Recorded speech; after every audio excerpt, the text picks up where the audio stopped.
বাংলাদেশে যদি সিগারেট বিহীন কোন ছেলে থাকে সেটা শিবিরের ছেলে।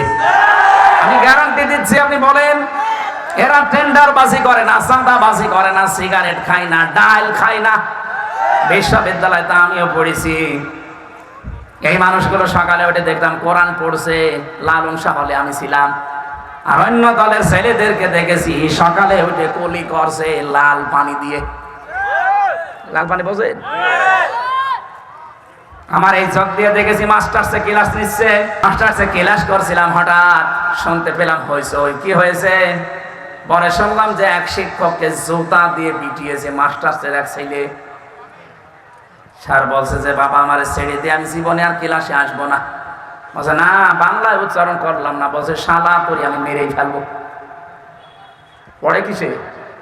মাস্টার্স। আমি এই চোখে এইটাও দেখেছি শিক্ষক অজু করছে, ছাত্র পায়ে পানি ঢেলে দিচ্ছে।